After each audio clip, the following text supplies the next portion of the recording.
এই মানুষটা যদি দাঁড়িয়ে যায় না, আচ্ছা আচ্ছা লোক বসে যাবে। আমি রজনীকান্তের কথা বলছি। জেলার 2 এর অ্যানাউন্সমেন্ট ভিডিও ভাই কি করেছে! নেলসন অনিরুদ্ধ দুজনে মিলে আলাদা রকমের খেলে দিয়েছে। মানে যেরকম একটা অ্যানাউন্সমেন্ট ভিডিও হওয়া উচিত সেটা দেখিয়ে দিয়েছে, দেখ এইরকম অ্যানাউন্সমেন্ট ভিডিও করতে হয়। সেই জিনিসটা কিন্তু ওরা করে দেখিয়েছে। এটার জন্য আমি ভীষণভাবে মানে হ্যাপি এক্সাইটেড বলতে পারেন। কারণ থালাইভার প্রথমেই ভিডিওটা আপনারা দেখবেন, আমি আবার এক্সপ্লেন করছি না, অনেকদিন আগেই তো বেরিয়ে গেছে, বাট আপনারা যখন দেখবেন মানে রজনীকান্তকে প্রথম দিকে দেখানো হচ্ছে না, তার ফেস রিভিল করা হচ্ছে না, কিন্তু যেখানে ফেস রিভিল করা হচ্ছে সেখানে ব্লাস্ট হয়ে যাচ্ছে। আপনারা দেখেছিলেন জেলার 1-এতে সে কিন্তু নিজে বেশি অ্যাকশন করে না, তার হয়ে অন্যরা লড়ে। এইরকম ধরনের একটা পার্সোনালিটি তো এখানেও সেরকম, সে জাস্ট চশমাটা খুলছে, ওখান থেকে মিসাইল ছুটছে। মানে বুঝতে পারছেন মানে তার হাতে কিরকম ধরনের পাওয়ারফুল লোকেরা তার আন্ডারে কাজ করছে, মানে তার হয়ে কাজ করছে।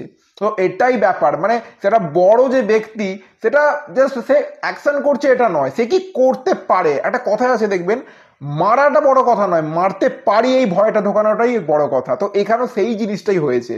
তো আমি তো এই অ্যানাউন্সমেন্ট টিজারটা হেভি লেগেছে। তবে এই অ্যানাউন্সমেন্ট টিজারের আমার একটা নেগেটিভ দিক বিশাল মাত্রায় লেগেছে, যেটা হচ্ছে এই অ্যানাউন্সমেন্ট টিজারের ভিএফএক্সটা কিন্তু কমজোর। যেখানে ব্লাস্টের সিনগুলো বড্ড যেন একদম কি বলবো, একদমই পাতি মনে হচ্ছে। এবার অনেকে বলবে যে না অ্যানাউন্সমেন্ট ভিডিও ভাই এখানে কে খরচা করে, হলেও ভাই তো এটা দেখতে একটা কেমন সস্তা সস্তা লাগছে না।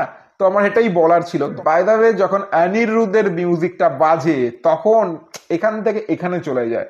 এবং এই ভিডিওর মধ্যে অনিরুদ্ধ নেলসন তো আছেই, আপনারা দেখবেন তারা মস্তি করতে দেখাও গেছে। তো ওভারঅল টিজার অ্যানাউন্সমেন্ট মানে একদম ফাড়ু। দেখা যাক পরবর্তী ক্ষেত্রে এর ট্রেলার টিজার বা এটাকে নেলসন কিরকম লেভেলের বানায়। কারণ আমরা জেলার 1 দেখে বেশ মজা পেয়েছিলাম, জেলার 2 এবার পালা।